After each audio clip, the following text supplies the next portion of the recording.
9.28 후퇴작전. 그 짧고 무더웠던 여름. 구름 한 점 없이 달은 밝기도 했다. 그러고 보니 오늘이 추석이었다. 추석인 줄도 까맣게 모르고 지난 하루였다. 서울도 이미 함락됐고 평택에도 군산에도 벌써 유엔군이 상륙했다. 대전 지도부는 후퇴 준비에 여념이 없다고 했다. 후퇴야 예상하고 있었지만 너무 빨랐다. 일제시대부터 장기간의 게릴라전으로 단련된 인민군이 이렇게 허망하게 무너질 수 있는가. 추석인 줄도 모르고 하루 종일 뛰어다닌 자신의 존재가 문득 뼈저린 외로움으로 다가왔다. 그는 이내 고개를 저었다. 이럴 때일수록 용감하고 당당해져야 한다고 그는 스스로에게 수없이 다짐했다. 그러나 외로움은 가시지 않았다. 이렇게 또 밀려가는 자신들의 심정도 모르고 휘영차게 밝은 달 때문인지도 몰랐다. 9월 27일 다음 날 열릴 시군당 위원장 회의에 참석할 사람들이 속속 올라왔다. 어쩌다 보니 구례 출신 10여 명이 한자리에 모이게 되었다. 선정과장 조용식이 자꾸 그의 옆구리를 찔러댔다. 며칠 후면 다시 산생활로 돌아갈지도 모르고 오랜만에 모처럼 고향 동무들이 모두 모였으니 술이나 한잔 하자는 것이었다. 다들 심란했는지 대찬성이었다. 이봐, 이 시간에 술집도 없을 테니 혁운 동무가 전리품 관리위에 가서 몰수해놓은 위스키 좀 구해오라고. 고기는 내가 책임지고 구해오겠어. 각자 먹을 것을 구해서 구례 출신으로 부인과 함께 살고 있는 박대수 도인민위원회 서기장집에 모이기로 하고 흩어졌다. 바른대로 말해서는 위스키를 얻을 수 있을 것 같지 않아 그는 국리 끝에 도당에서 위스키를 구해오랬다고 둘러쳤다. 두말 없이 오케이였다. 그렇게 구한 백마 위스키 한 상자를 짊어지고 광주여고 부근의 박대수 집으로 갔다. 위스키를 보자 벌써 와있던 친구들이 휘파람까지 불어대고 난리였다. 밤새 쓸쓸한 축제가 벌어졌다. 아무도 입으로 후퇴를 앞둔 허망함을 말하지는 않았지만 이런 상황에서 누구라고 그런 허망함을 느끼지 않을 리 없었다. 빨치산 시절의 노래들이 오랜만에 흘러나왔다. 광주에 와서는 노래 한 곡 부르지 못하고 지냈었는데 비상소집 술과 노래에 취해 언제 잠이 들었는지 잠결에 들려온 외침소리에 벌떡 일어났다. 박대수가 침통한 표정으로 서 있었다. 같이 술을 마시던 박대수가 급한 회의라고 밤중에 불려나갔던 기억이 떠올랐다. 후퇴라는 생각이 버뜩 머리를 스쳤다. 양키들이 어제 곡성까지 들어왔소. 목포에도 양키가 들어왔다고 하오. 후퇴 지시가 내렸으니 어물거리지 말고 속히 소속 기관으로 돌아가시오. 인사할 경황도 없이 신발도 신는 둥 마는 둥 학동 도당사까지 한 걸음에 달렸다. 도당사는 서류를 태우는 연기, 이리저리 뛰는 사람들, 마구 흐트러진 짐들로 북새통을 이루고 있었다.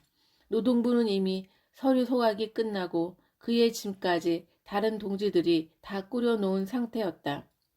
아니, 짐이 무슨 소용이요? 무기는 어디 있소? 후퇴 명령이 내무서에 제일 빨리 내려 그 동무들이 다 가지고 먼저 갔다오. 급작스런 후퇴 명령에 대한 불만인지 잔뜩 볼이 부어있던 부부장의 퉁명스러운 대답이었다. 무장도 없이 그럼 우린 어쩌란 말이오. 10월 1일까지 춘천으로 직결하랍니다. 그럼 북으로? 조금은 안심이 되었다. 후방 없는 유격전의 문제는 저번 경험으로 이미 드러날 대로 드러난 셈이니 북으로 후퇴 명령을 내린 모양이었다. 그러나 무슨 재주로 2, 3일 안에 걸어서 춘천까지 간단 말인가. 적어도 대전이나 천안까지 차량 수송이 된다면 몰라도. 조바심을 치고 있는데 얼마 후 노동부 지도원 김호동이 빨간 지폐를 한 짐 짊어지고 나타났다. 각자 챙길 수 있는데 챙기라는 것이었다. 그리고 외곽단체만 춘천으로 후퇴하고 우리 당은 정예만 골라서 다시 산으로 들어갈 것이라 하오. 총기는 단 한 자루도 없소.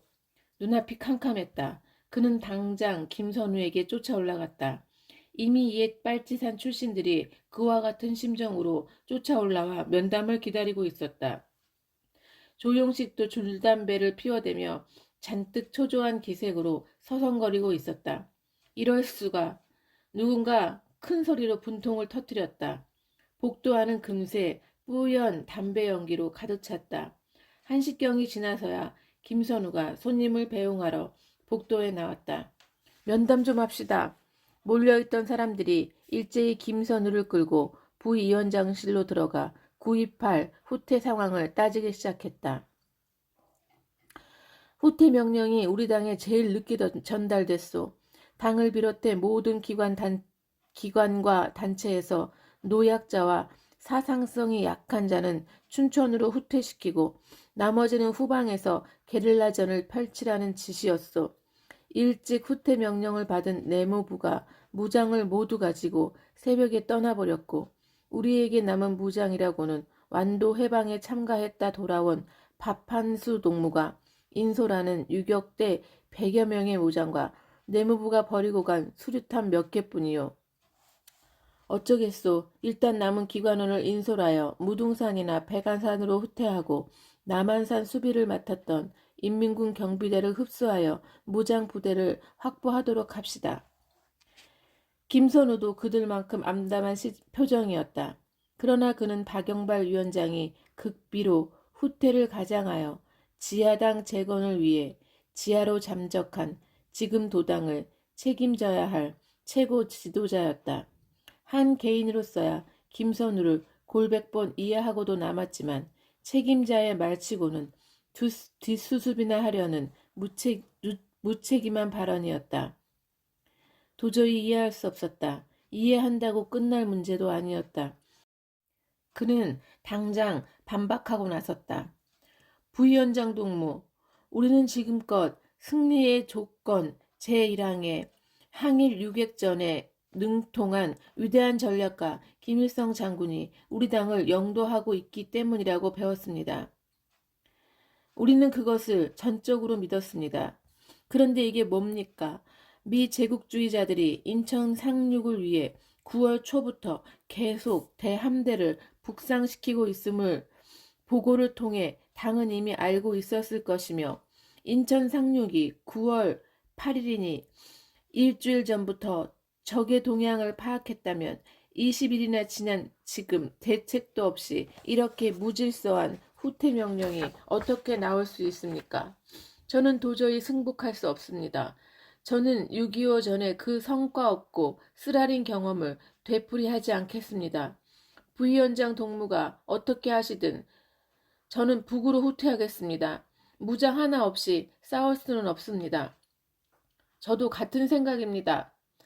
다른 사람 모두 합창으로 외쳐댔다.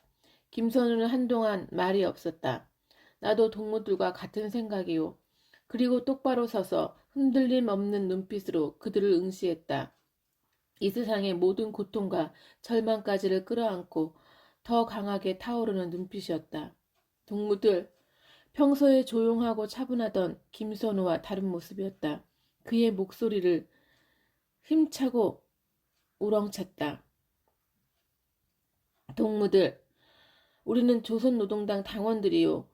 굶주리고 짓밟힌 무산대중을 위한 프롤레타리아 계급 혁명가들이요. 혁명가는 이미 자신을 버린 지 오래요. 혁명가는 개인의 감정이 아니라 혁명당을 따라야 하오. 동무들은 지금 한 지도자의 일시적인 오류로 혁명 사업을 그르쳤다고 해서 영원히 혁명을 포기하겠다는 거요? 이번 전쟁은 언젠가 중앙에서 다시 검토될 것이요. 그때 모든 가오들이 가려지고 비판되겠지요. 이 점 명심하고 지금 우리 당은 긴급을 요하는 명령을 하고 있어. 당의 명령을 무시하고 동무들 몇 명이서 북으로 가겠다는 거요? 이미 테러도 끊겼어.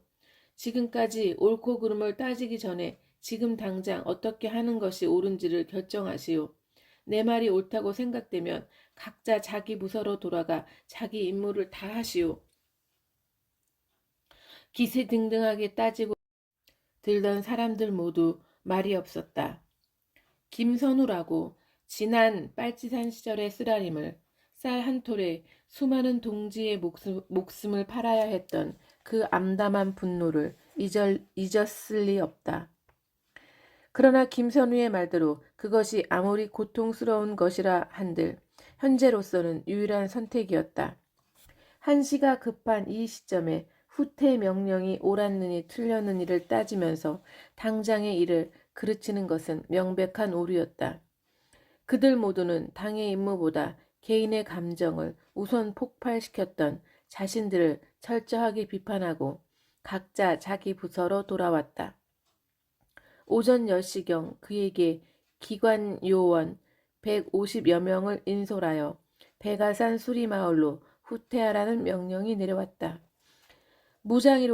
무장이라고는 그에게 지급된 권총 단 한 자루가 전부였다. 남원 방면으로 후퇴할 것처럼 꾸미기 위해 계림동까지 갔다가 다시 산수동을 거쳐 조선대 남쪽 능선을 넘어 어두워진 후에야 증심사에 도착했다. 거기서 저녁 식사를 하고 조금 더 걸어 무등산 큰제에서 하룻밤을 묵었다. 행군 경험이라고는 처음인 초보자들을 데리고 밤길을 가봐야 지치기나 하고 사고나 날 것 같았다. 화순에는 아직 미군이 들어오지 않았다니까 새벽같이 떠나는 게 더 나았다. 광주 멀리는 불빛 하나 없이 어둠에 잠겨 있었다. 좀채 잠이 오지 않았다. 2달여간 일에 쫓겨 정붙일 틈도 없었던 광주. 여순 사건 이후 2년의 기나긴 고통으로 얻은 해방은 이렇게 2달로 막을 내리는가. 해방이 이보다 더 짧고 고통은 몇십 배 더한 것이었더라도 이제 다시 살아서 해방을 볼 수 없다 할지라도 기꺼이 자신을 바칠 용의가 있는 그였지만 이렇게 허망한 후퇴는 너무나 억울했다. 일주일 전에 미 함대가 이동하는 것을 알았으면서도 치고 들어올 곳이 인천이나 군산쯤이란 걸 몰랐던 것일까? 미군의 대대적인 참여를 예상하지 못했던 것일까? 결정적인 기회란 좀처럼 다시 오기 힘든 것인데 이번에 결정적인 기회를 이렇게 허망하게 놓치고 나면 과연 또 다른 기회가 찾아올까? 다시 국군이 들어온다면 고울고울마다 일어날 그 끔찍한 사륙은 과연 누가 책임져야 하는가? 보도연맹 가입자들마저 다 죽이고 떠난 놈들인데 다음 날 오전 10시경 백아산 및 수리마을에 도착했다. 도당이 수리에 왔다는 소식이 퍼지자 사방에서 후퇴 인파가 모여들어 수리는 장터 모양이 되어갔다. 지난번 국군 후퇴 시 된 맛을 한 번씩 당했던 터라 각 외곽기관의 하부원까지 동조자란 동조자는 다 모여들었으니 웬만한 정도가 아니었다. 그렇다고 대책도 없이 내려가라고 쫓아보낼 수도 없는 노릇이었다. 대책도 세우기 전에 적들이 밀어닥쳤다가는 개박살이 날 판이었다. 김선우 일행은 밤이 으슥해서야 도착했다. 30일 아침 그는 김선우에게 불려갔다. 박영발이 지하 조직을 담당하고 경험 있는 김선우가 빨치산 투쟁을 지도할 모양이었다. 혁은 동무에게도 또 중요한 임무가 있어. 구례 광양 등 동부 육군 출신 기관원 100여 명을 데리고 백운산으로 가주시오. 백운산 주변에서 입산한 동지들을 규합하여 백운산 지구당과 지구 유격대 사령부를 조직 편성하는 것이 동무의 임무요. 정기석 간부부장이 순천에서 백운산으로 입산했을 것이니 지구당 책임을 맡기고 지구사령관에는 여수 유명훈 동무를 임명하시오. 나머지 기구 편성과 인원 선출은 그 두 사람과 타협해서 해결하도록 하시오. 동부 육군 출신 기관원을 차출해보니 140여 명이나 되었다. 오후 5시경 막 출발하려고 하는데 장흥 방면 해안을 경비하던 인민군 40여 명이 동행하자고 나섰다. 140여 명 가운데 무기력은 그가 가진 권총 한 자루 뿐이었으니 무장부대 40여 명이 반갑지 않을 수 없었다. 인민군이 선두에 서서 대열이 움직일 무렵 기옥과장 공정렬이 다가와 그의 귀에 속삭였다. 혁운동무, 어떻게든 인민군이 후퇴하지 않고 남아있도록 공작 좀 하시오. 반드시 붙들어야 하오. 무장부대가 그만큼 필요한 시점이었다. 인민군을 앞세운 행렬은 곡성, 죽곡면, 남양부락 앞에서 보성강을 건너 동계마을로 들어갔다. 미군이 곡성에 입성했다고 했지만 읍내만 겨우 장악하고 있는 듯 연단이 부락에는 아직 적의 그림자도 보이지 않았다. 그들 일행은 몇몇 집으로 분산되어 불침번을 세워놓고 다음 날인 10월 1일을 쉬어가기로 했다. 40명 남짓한 인민군 중에는 중좌가 2, 소자가 2 등 장교가 14이나 있었고 그 중에는 그 유명한 팔로군 출신도 3이나 되었다. 역시 오랫동안 단련되어 온 탓인지 인민군 장교들은 인민의 군대가 인민 속에서 어떻게 행동해야 하는가를 잘 알고 있었다. 팔로군 출신 장교의 제1호 10월 1일 밤 동네 주민과 함께하는 오락회가 열렸다. 돈을 주고 돼지도 사서 한 마리 잡고 잔치가 제법 성대했다. 인민군들 중에는 춤을 못 추는 사람이 없었다. 다들 어쩌면 그렇게 고전무용은 물론이고 사교 춤들을 잘 추는지, 게다가 군가보다 민요를 더 멋들어지게 잘 뽑아서 인민들은 완전히 인민군들에게 도취되어 버렸다. 조금만 더 하는 인민들의 요청에 따라 오락회는 밤늦도록 계속되었다. 후퇴 명령을 받은 사람들답지 않게 밝은 모습으로 인민들과 함께 어우러져 어깨동무를 하기도 하고 흥겹게 탭댄스를 추는 그들의 모습이 혁우는 낯설기도 하고 놀랍기도 했다. 그라면 이렇게 후퇴하는 상황에서 저렇게 흥겨운 오락회를 생각해냈을 것 같지 않았다.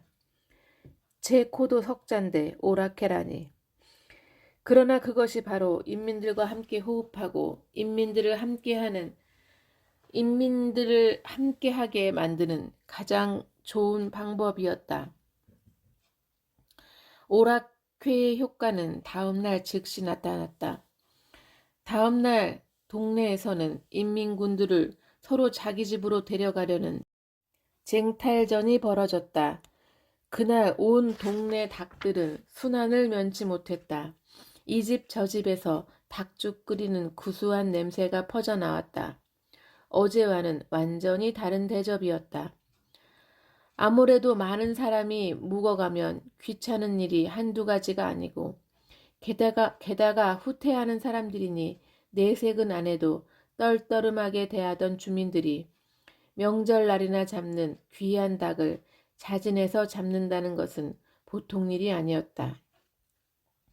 인민군들은 별 말도 없이 함께 어울려 노는 모습을 보여주는 것만으로 인민들을 확실히 자신의 편으로 만들어버린 것이다. 덕분에 맛있는 닭죽을 얻어 먹으면서 그는 새로운 사실에 무릎을 치고 있었다. 다시 백운산으로. 낯익은 백운산 정챙이골에 다시 서자 감회가 새로웠다. 굶어 죽기 직전 그들은 백운산을 떠났었다. 그때는 어떻게든 목숨이라도 부지하는 것이 유일한 목표였다. 다시 오고 싶지 않던 곳이었는데, 그러나 아프고 지긋지긋한 추억일지라도 오히려 그 아픔만큼 그리움도 깊어지는 것일까? 꼭 고향에 돌아온 기분이었다. 10월 초 백운산에도 서서히 단풍이 오르고 있었다.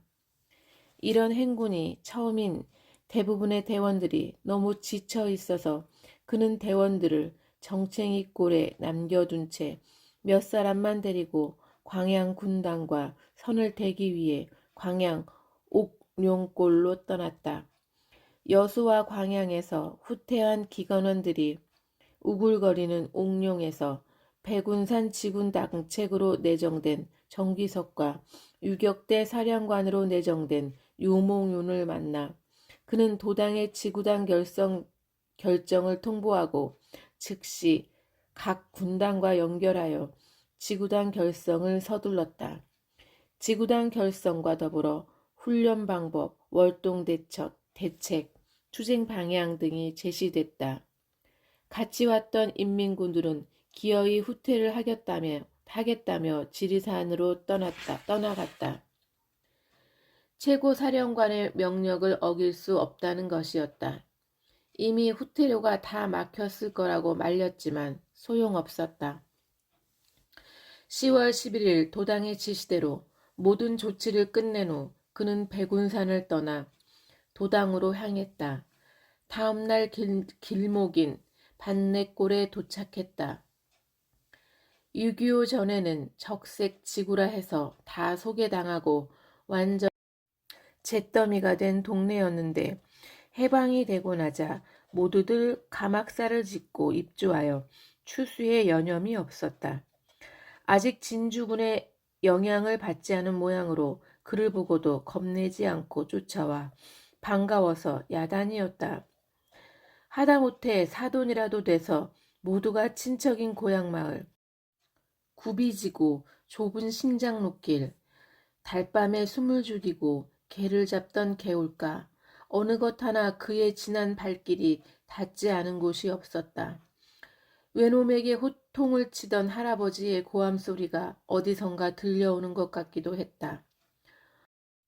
어머니에게 가서 하룻밤이라도 묵고 싶은 생각이 간절했지만 뒷산 텃밭에 깨 털러 나갔다는 어머니 얼굴조차 볼 시간이 없었다.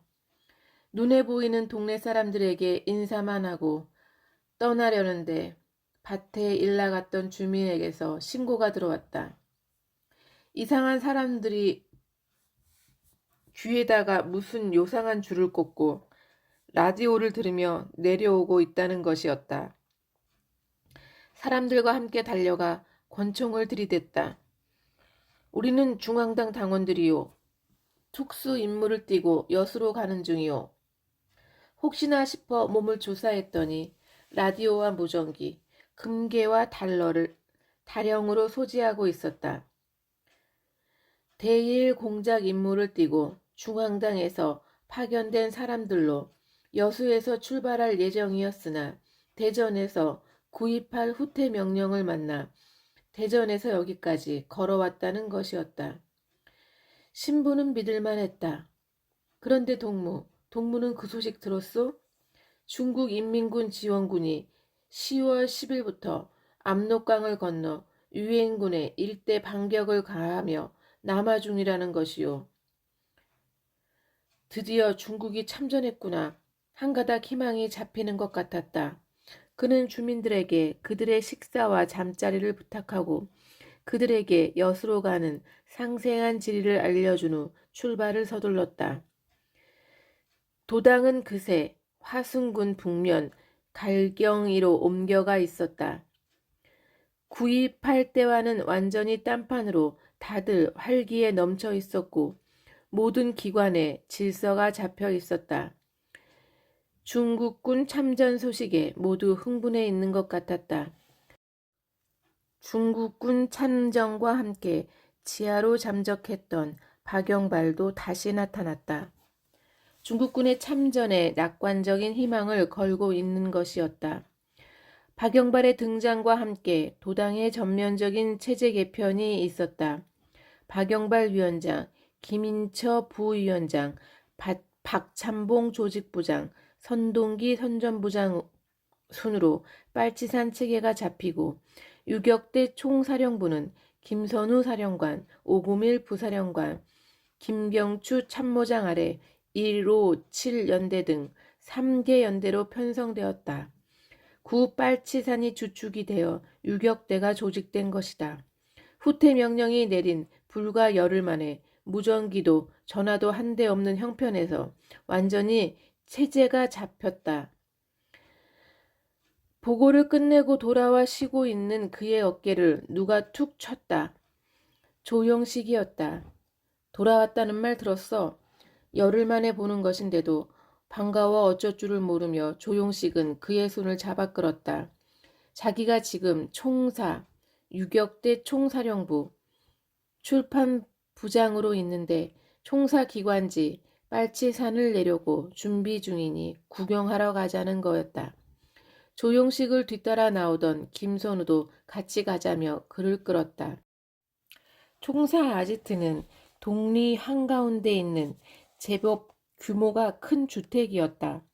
그때까지만 해도 유엔군이 군 소재지에만 간신히 들어와 있을 뿐 대부분의 지역은 해방된 상태와 마찬가지라 완전한 빨치산 체제로 돌입하지는 않고 있었다. 권총찬 사람, 따발총 든 사람 등으로 경비가 삼엄했고 사령관이 지날 때마다 보고 소리가 요란했다. 널찍한 광에 책상까지 들여놔 제법 사무실다웠다. 광을 지나 큼직한 온돌방이 총사령관실이었다. 자리에 앉자마자 여자 비서가 차를 가져왔다. 전쟁 이후 들어온 동무인지 처음 보는 얼굴이었다. 복순 동무, 이희가 바로 혁운 동무야. 점심 좀 맛있게 준비하라고. 호리호리한 키에 까무잡잡한 피부에 복순이라는 여자는 생글생글 웃음 띤 얼굴로 인상이 좋아 보였다. 차를 마시고 나자 김선우는 조용식을 내보냈다.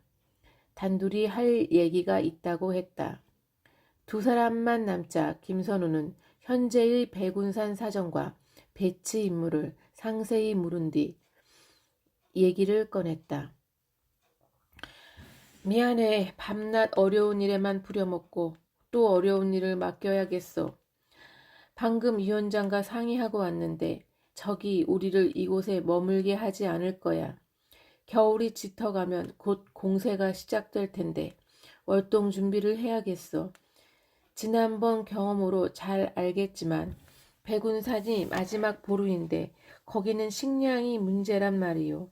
식량 문제만 해결된다면 얼마든지 버틸 수도 있는데 예전에 그 놈의 식량 때문에 우리 귀중한 동지를 다 죽였잖아. 김선우의 눈동자가 붉게 충혈됐다. 정도 많고 워낙 따뜻한 사람이었다. 그래서인데 말이야. 이 문제를 가지고 한참을 위원장과 논의를 했어. 그래 백운산 가까운 곳에 월동령 식량을 미리 확보하여 비장해 두자고 타협이 됐어. 1000여 명의 6개월분 식량이 필요해. 위원장이 맡아서 해낼 사람을 묻기에 내 혁운 동무를 추천했어. 그전에도 보급투쟁이야 동무 따라올 사람이 없었잖아. 곧 위원장이 부를 텐데 필요한 것은 유격대에서 다 밀어줄 테니 한번 연구해보. 알겠습니다. 점심을 먹고 따뜻한 온돌방에서 밀린 잠을 자고 났더니 박영발이 그를 불렀다. 총사령관에게 들어 알겠지만 이번에 혁운 동무가 중요한 일을 해주어야겠소. 우리 빨치산에게 식량 조달은 가장 중요한 사업이요. 어떤 방법으로 식량을 조달하고 비축할 수 있을지 연구는 좀 해봤소? 그는 지도를 펼쳤다. 그는 백운산의 중간 거점으로 곡성 봉두산을 가리켰다. 봉두산은 순천구 황점면과 월등면, 곡성구 중곡면과 목사동면을 끼고 한쪽으로는 구례읍을, 앞으로는 섬진강을 끼고 있어 세계군의 합동작전이 아니고는 공격이 어려운 곳이었다. 이곳이 바로 비축 장소입니다. 산 주위 면에서 별을 수집하되 한쪽에서 수집한 것은 배가 산으로 행방을 위장하고 한쪽은 백운산으로 위장했다가 밤중에 다시 봉두산으로 빼돌려야 합니다. 식량 수집은 우리 재정이 충분하니 현금으로 구입합니다. 공주를 받는 것보다 현찰로 구입하는 것이 이후 대민 관계를 생각해서 훨씬 나을 것입니다. 수집 병력은 무장 50, 비무장 50, 최소 100명이 필요합니다. 그리고 비축 방법은 벼로 수집하여 가마니에 담아 한 곳에 50가마 이하로 벽가마니를 옆으로 세워 쟁이고 산죽이나 새떼기 풀로 위장하면 됩니다. 단 변절자나 생포자가 생길 경우에 대비하여 10명을 일개조로 편성하고 조 단위로 다른 조의 상황은 비밀에 붙여 작업해야 합니다. 문제는 무장인데 그 정도의 무장이 가능합니까?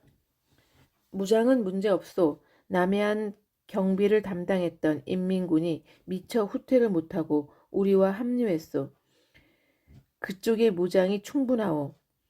다 좋은데 힘들여 비축한 식량이 썩으면 어떻게 하지요? 저도 그것을 고려했습니다. 예전 빨치산 때 경험한 바에 의하면 무슨 수를 써도 쌀로는 장기간 비축이 곤란합니다. 그런데 벼는 가마니에 담아 아무렇게나 쟁여놨더니 어떤 것은 썩고 어떤 것은 여름을 났는데도 비에 젖은 표피 부분만 싹이 났을 뿐 안쪽으로는 하나도 썩지 않았습니다. 무슨 이유에서인지는 모르겠지만 다 조사해 봤더니 옆으로 쟁여진 것만 썩지 않았더군요. 그래서 벽가마니를 옆으로 쟁이려는 겁니다. 땅속에 묻거나 굴 속에 쟁인 것도 다 부패했었습니다. 그 경험이 확실하오? 그렇습니다. 다른 빨치산 출신들에게 확인해 보십시오. 노동자 출신이면서도 모스크바 유학을 다녀온 때문인지 인텔리 냄새가 강하게 나는 바늘로 찔러도 피 한 방울 나지 않을 것 같은 박영발이 그를 바라보았다. 검은 안경테 속에서 예리한 눈동자가 침착하게 빛나고 있었다. 이상하게 박영발이나 김선우나 똑같이 존경하는 간부들인데도 박영발 앞에선 왠지 긴장되고 딱딱해져서 마음속에 있는 말도 제대로 하기 어려웠지만 김선우 앞에만 가면 마음이 편하고 푸근해졌다. 워낙 오랫동안 같이 고생한 사람이라 그만큼 깊은 정이 들기도 했을 테지만 그보다는 사람 자체가 워낙 소탈한 탓이었다. 언제나 잘 웃고 너그러운 김선우가 하부원들에게는 당연히 편하고 좋게 느껴질 수밖에 없었다. 좋소. 나중에 여러 사람들에게 확인하기로 하고 일단 지금 말한 그대로 계획서를 제출하시오. 인원은 혁운 동무 의사대로 아무 곳에서나 차출하시오. 모든 것을 나와 총사령관이 보장하겠소. 단 동원된 사람들 외에는 일절극비요. 당장 착수하시오. 벌써 13일.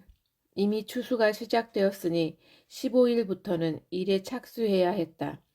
늦어도 11월 15일까지는 모든 것을 끝낼 생각으로 그는 즉시 계획을 잡고 인원 선발부터 시작했다. 인력 동원이 가장 큰 관건이었다. 당성이 약한 사람을 선발했다가는 기껏 노력한 일이 수포로 돌아갈 게 뻔했다.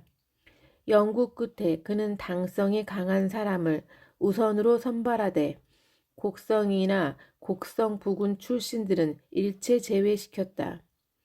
일이 다 끝나고 출신 지역으로 돌려보내면 잡히더라도 이쪽의 일이 들통날 확률이 적었다.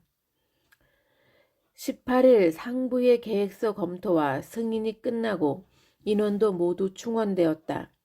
특별 임무를 수행할 이 부대의 명칭은 별동부대였다.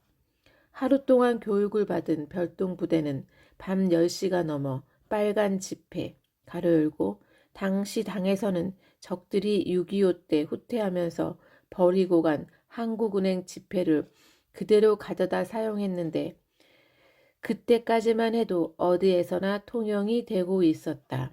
를 한 짐씩 짊어지고 어둠과 더불어 백아산에서 사라져 버렸다. 20일 아침 봉두산 태안사에 도착한 별동대는 만일의 경우 있을지도 모르는 전투에 대비해 지리 익히기에 들어갔고 사흘간 전 부대가 식량 수집 지역 순회를 마치고는 곧 수집 사업에 들어갔다. 곡성을 점령했던 유엔군은 다시 전방으로 떠나버리고 경찰 병력만 남아 있었는데 워낙 병력이 딸려 경찰서나 주요 도로만 장악하고 있는 상태였다. 다음 날부터 각 조별로 수집 사업에 착수했다. 무장 병력과 섞어서 짠 조별로 각자 담당 지역으로 떠났다. 그도 일개조를 이끌고 곡성, 죽곡면의 한 마을로 갔다. 남녘 어느 마을이나 마찬가지로 집집마다 붉은 감들이 잎진 나무에 조랑조랑 매달려 있고 고추며 콩이며 팥이며 벼들이 여기저기 깔린 멍석 위에 늘어져 1년 중 가장 푸짐하고 넉넉한 분위기였다. 전쟁과도 상관없이 시간은 흐르고 자연은 자신의 섭리대로 뿌렸던 것을 거둬들이고 있었다. 수많은 동지들이 죽어 남녘의 산들을 기름지게 하고 있는 것도 다 자연의 섭리일까? 구루터기를 남기고 비어가는 들녘 때문인지 조금은 쓸쓸한 기분이었다. 무장 병력에게 마을 주변을 경계하라고 시켜놓고 그는 한창 추수에 바쁜 사람들을 불러 모았다.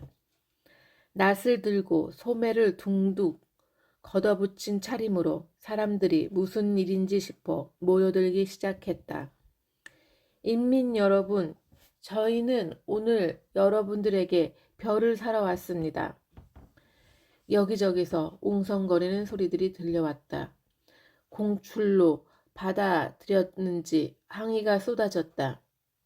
여러분, 저희가 지금 미제국주의자들에게 쫓겨 다시 인민의 곁을 떠나가지만 아주 가는 것이 결코 아닙니다.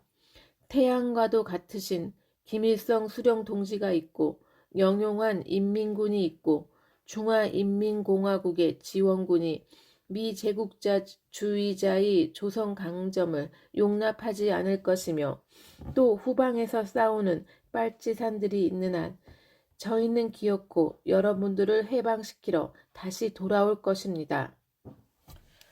그러나 주민들의 소요는 가라앉지 않았다. 우리가 무엇 때문에 지금까지 목숨을 바쳐 싸워왔는가? 개인의 영달이나 출세를 위해서가 아니었다. 우리가 흘린 피는 바로 세상의 부로부터 소외당해 있는 무상계급의 회방을 위해서였다. 서서히 화가 치밀었다. 여러분, 뺏겠다는 게 아니라 사겠다는 것입니다. 시대대로 사겠습니다. 그래도 거부하겠습니까? 여러분이 지금 내놓지 않으면 어차피 나중에 저희는 총을 들고 보급투쟁을 나올 수밖에 없습니다. 옛날에 많이 겪어보지 않았습니까? 그제야 소란이 가라앉았다. 해방이 되자 자기들도 아껴왔던 계란 한 꾸러미를 빨치산 대열에 아낌없이 내놓던 농민들. 토지 개혁 때 춤을 추며 조선민주주의 인민공화국 만세를 부르던 농민들이었다. 검열 나간 그의 손을 잡고 수십 번 머리를 조아리던 농민들의 모습이 스쳐갔다. 이것이 바로 농민들의 기회주의적 속성인가 싶기도 하고 뭔가 묵직한 것으로 뒤통수를 한 대 얻어맞은 것처럼 아찔하기도 했다.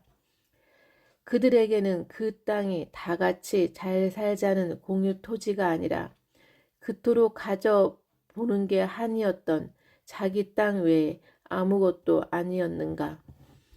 토지 개혁을 해서 처음으로 자기 땅을 갖게 된 사람들이 인민의 정부가 요구하는 수매를 거부하다니. 도당에만 있었던 그로서는 도저히 납득할 수 없는 행위였지만 인민들이 그 정도까지 심한 반발을 한 데는 나름대로의 이유가 있었다. 남쪽의 실정에 도통 맞지 않는 지독한 현물세 징수로 농민들이 질릴 대로 질려 있었던 것이다. 유역훈내가 왔을 때도 농민들은 그런 공출로 생각하고 항의를 해댔던 것이었으니 실정 모르는 그로서는 답답하고 분통 터질 일이었다.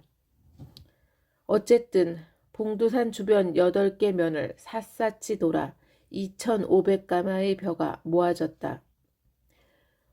주민들이 먹을 정도만 남기고 탈탈 털어온 셈이었다.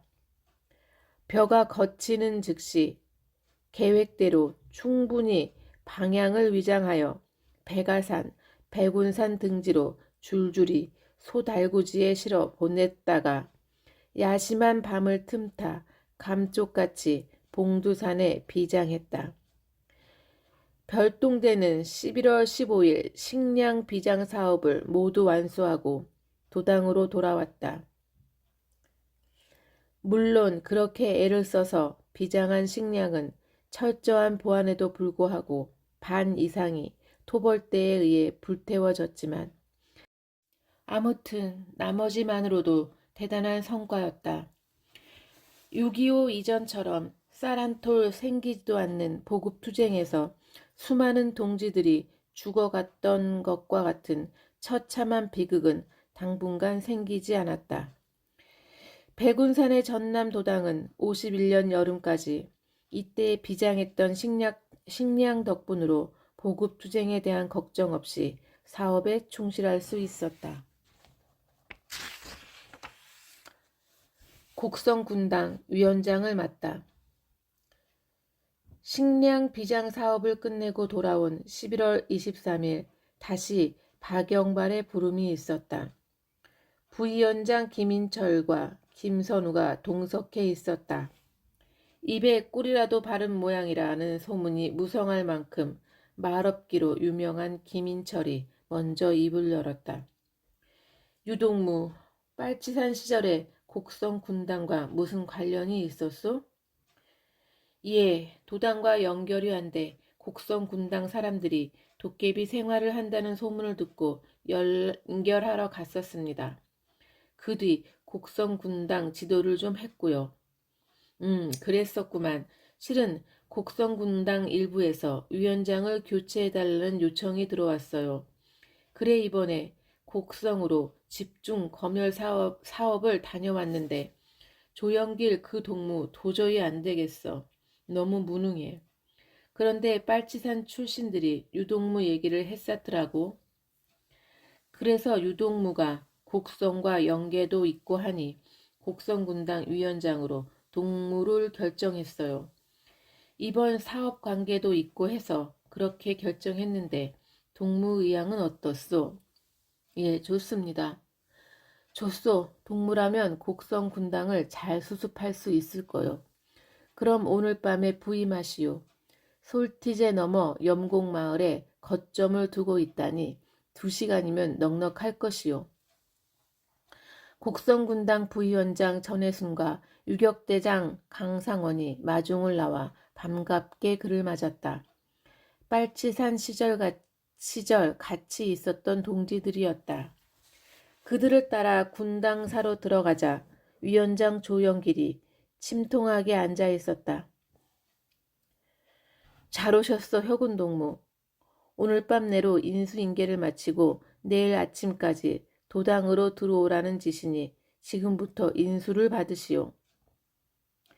주섬주섬 일어나 조영길이 서류를 뒤적거리기 시작했다. 그는 얼른 조영길을 붙잡았다. 조영길은 구례 빈농 출신으로 빨치산까지 했던 사람이다.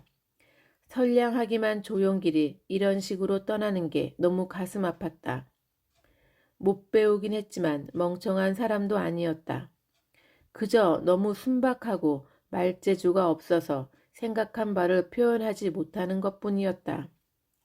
도당 부위원장 김인철에게 도저히 어쩔 수 없는 사람이라고 혹평을 받은 것도 아마 그의 짐작이지만 그렇지 않아도 말주변이 없는 사람이 높은 사람 앞에서 얼어붙어 대답 한마디 제대로 했을 리 없었고 그런 조영길이 김인철의 눈에는 당연히 어눌하고 무능하게 비쳤을 터였다. 군당을 지도할 정도의 지도력은 없었지만 영리한 어느 누구보다도 신실하고 혁명성이 강한 조영길이었다. 됐소. 인수인계는 그만둡시다. 도당 가면 새로운 임무가 기다리고 있을 테니 너무 걱정 마시고 얘기나 좀 합시다. 그동안 고생이 많으셨지요?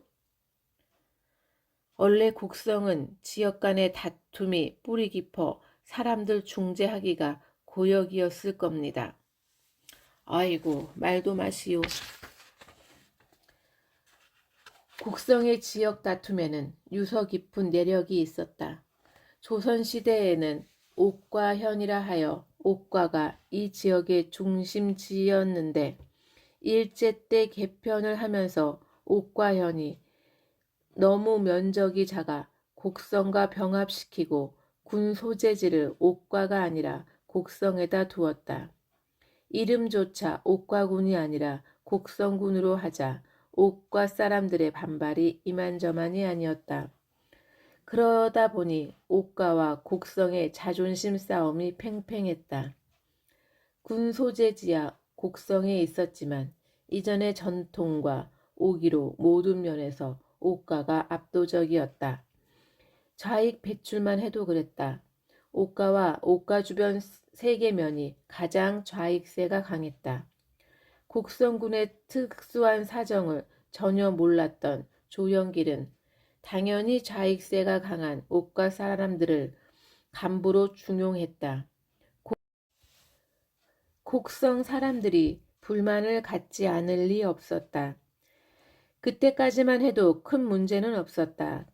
그런데 9.28 후퇴 명령이 내리고 나서 군당 조직이 빨치산 체계로 바뀌고 나자 기껏 둔영해 놓았던 옥가면 사람들이 빨치산 경험이 전혀 없어 적응하질 못하고 대신 6.25 전까지 빨치산 생활을 했던 곡성 쪽 사람들이 실질적으로 모든 일을 지도하기 시작했다.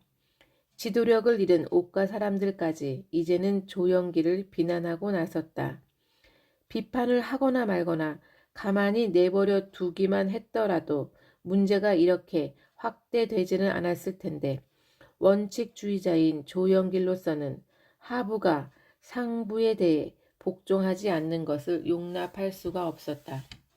불만을 드러내는 사람마다 원칙적으로 엄격하게 통제했으니 결국은 도당으로 밀서가 올라가고 이런 결과를 낳아버린 것이었다. 조영길로서는 최선을 다한 행동이었다. 조영길과 곡성궁의 문제를 한참 얘기한 후 그는 곧 각 기관의 부장급 이상을 불러들여 이임식 겸 취임식을 열었다. 이왕 간 길에 조영길의 기분을 조금이나마 풀어주고 싶었다. 말하자면 그것은 송별연인 셈이었다. 그런다고 그렇게 떠나는 사람의 마음이 편하게 풀어질 리가 없었겠지만 새로운 그를 둘러싸고 신바람이 난 사람들 속에 우두커니 앉아있던 조영길은 송별연이 끝나자 선량하기 짝이 없는 얼굴 가득 그늘을 들이운 채 자정이 넘어서야 곡성을 떠나갔다. 제발 조영길의 역량에 맞는 일이 맡겨져 당성 좋고 선량한 그 사람이 다시는 오늘처럼 가슴 아파하는 일이 없기를. 그래서 빨치산 때처럼 단단한 몸집으로 훨훨 날아다닐 수 있기를 그는 간절히 바랐다. 다음 날인 11월 24일 아침 7시 서리가 하얗게 내린 염곡 마을 앞 들판에는 300명이 넘는 장정들이 도열해 있었다. 미제 군복 윗도리를 걸친 키가 껑충하게 크고 마른 젊은이가 그 대열 앞으로 나섰다. 유혁운이었다. 벌판에서 불어오는 찬 겨울바람에 그의 목에 두른 빨간 스카프가 힘차게 휘날렸다. 겨울 들판에 막 시린 아침 햇살이 퍼지고 있었다. 도당에서 본 군당의 위원장 임무를 맡고 어젯밤 늦게 이곳에 도착한 유혁운이요. 우선 동무들의 건강하고 늠름한 모습을 보니 기쁘기 한량없습니다. 동무들, 우리는 지금 위대한 조국 해방 전쟁을 승리로 이끌기 위하여 모든 역량을 다해 악랄하고 무도한 미제 및 그 앞잡이들과 마지막 결전을 수행하고 있소. 이런 엄중한 역사적 순간에 동무들과 내가 만난 것이요. 이제까지 어떤 불협 화음이 있었다 해도 이 시간부터 과거의 모든 것을 털어버리고 나와 함께 한마음 한뜻이 되어 위대한 우리 당과 수령께서 지시하는 가르침을 받들어 적과 간결히 싸우고 위대한 혁명투쟁에 나설 것을 약속합시다. 본인 역시 미력 하나마 있는 역량을 다해서 어떠한 어려운 투쟁에도 앞장서 싸울 것을 약속하겠소. 그리고 지도부의 문은 언제나 활짝 열려 있소. 여러 동무들의 기탄 없는 충고와 비판을 기다리겠으니 혁명적 애당심으로 가차없이 지적해주면 고맙겠소. 그럼 동무들의 건투를 비오. 우레와 같은 박수 소리를 들으며 그는 맨 앞에 도열해 있는 지휘관들과 악수를 나눴다. 기쁨보다는 부담감이 젊은 그의 가슴을 압도해왔다. 덜어 아는 동물들도 있었지만 대부분은 낯선 동무들이었고 그보다 나이가 어려 보이는 사람은 거의 없었다. 악수를 마치고 나자 제법 햇살이 퍼져 서리빨이 녹아가고 있었다. 서리빨을 녹이고 추위를 녹이는 저 태양 같은 지도자일 수 있다면 당의 지도에 따라 최선을 다하겠다는 굳은 결심으로 그는 둥긋하니 떠오르는 겨울해를 바라보았다. 첫 아침상이 들어왔다. 어디서 구했는지 쇠갈비까지 차려 제법 화려한 상이었다. 수조도 들지 않고 총무과장을 불렀다. 총무과장 동무, 우리 조직원 전부가 다 이렇게 먹고 있습니까? 저 간부에 대한 존엄성을 표시해야 한다고 해서 그만. 그의 말이 추궁조였는지 총무과장이 찔끔 놀라며 말을 얼버무렸다. 다음부터는 이런 행위를 용납하지 않겠소. 우리는 평등한 세상을 건설하려고 투쟁하는 사람들이요. 평조직원과 똑같이 차려오시오. 음식에 손도 대지 않고 상을 물린 그는 집집마다 돌아다니면서 일반 대원들이 아침 먹는 것을 살펴보았다. 당 간부나 일반 대원이나 차림은 거의 비슷했다. 신임 군당 위원장이라고 그만 특별 대우를 한 모양이었다. 어쩌면 이번이 처음이자 마지막일지도 모르는 특별 대우지만 한 번의 오류를 그냥 지나치는 게 얼마나 무서운 것인지를 그는 잘 알고 있었다. 그건 바로 덫이었다. 간부나 일반 대원이나 특별 대우를 한두 번씩 받다 보면 그것에 익숙해지기 마련이었다. 누군들 편안하고 좋은 것을 싫어하겠는가. 그러다 보면 나중에는 어느 사이엔가 관료주의가 흉측한 아가리를 벌리고 달려드는 것이다. 해방의 소식을 듣고도 동지들의 손에 처형됐던 전인수 도당위원장의 생생한 교훈을 그는 잊지 않고 있었다.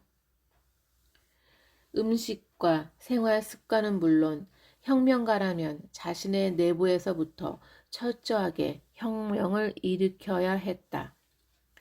취임 첫날 오전 당 단체와 유격대 등을 총망라하여 간부회의를 소집하고 그동안의 활동을 보고받은 결과 놀랄 만한 일이 한두 가지가 아니었다. 그 첫째가 9.18 이후 지금까지 반동 숙청한답시고 경찰과 군인 가족들을 거의 다 처형했다는 것이었다. 어느 곳이나 말이 많았던 현물세, 징수세도 문제였다. 벼이삭, 수수이삭에 날린 나달까지 다 세어서 그에 따라 현물세를 징수하는 바람에 인민들의 불만이 사방에서 터져나오고 있었다. 시상에 공산당 햇사트만 참말로 징하고 무섭네 그랴. 지주 놈들 맨키로 싹 실어가고 한꾼에 못 살자는 평등 세상이구마. 이건 명백한 중앙당의 오류였다. 현물세는 이북에서야 어떻게 했건 이곳 지방의 실정에 따라 재조정했어야 마땅했다. 지주들이 소작인들의 불만을 잠재우기 위해 눈 감아주던 산골짜기 화전답에서까지 그런 식으로 세금을 거두어가니 인민들이 동요하지 않을 리 없었다. 그렇소도 어쩔 도리가 없었다. 그가 어떻게 한들 죽은 군경의 가족들이 되살아날리 만무했고 그 주변 사람들의 분노와 원망도 이미 골이 깊을 대로 깊어진 뒤였다. 수습할 방법도 없이 인민들의 마음이 겨울 찬바람처럼 매섭게 돌아서는 걸 바라봐야 할 뿐이었다. 게다가 이제 유격전에 돌입해야 할 시점이 아닌가. 인민들이 등을 돌리면 아무리 유격추쟁을 해봐야 기다리는 건 개죽음 뿐이었다. 게다가 조직사업도 엉망이었다. 아직 적들이 완전히 진주하지 않아서 마음만 먹으면 활동을 할 수 있는 상태인데도 지하당 조직은 뒷전에 내팽개진 채 동조자들이 생기면 입산시켜 식구만 늘리고 있었다. 어이가 없었지만 이제 와서 책임 추궁만 한다고 될 문제가 아니었다. 며칠에 걸쳐 11개 읍면을 돌며 실정을 정확하게 파악한 그는 28일 밤 다시 간부회의를 소집하고 5가지의 사업 방향을 제시했다. 첫째, 초토화 작전과 반동 숙청을 즉각 중지하고 적은 중립으로, 중립은 우군으로 라는 원칙을 철저히 준수하고 가능한 입산시키지 말고 지하 조직으로 개편할 것이며 이미 입산한 자도 신변을 잘 검토한 후 하산시켜 일하도록 할 것. 둘째, 현물세 징수 사업을 즉각 중단하고 월동령 식량은 전량 현금으로 구매할 것. 셋째, 곧 적이 각 면마다 진주할 것이므로 산악 생활에 대비한 철저한 월동 준비 사업에 즉각 착수할 것.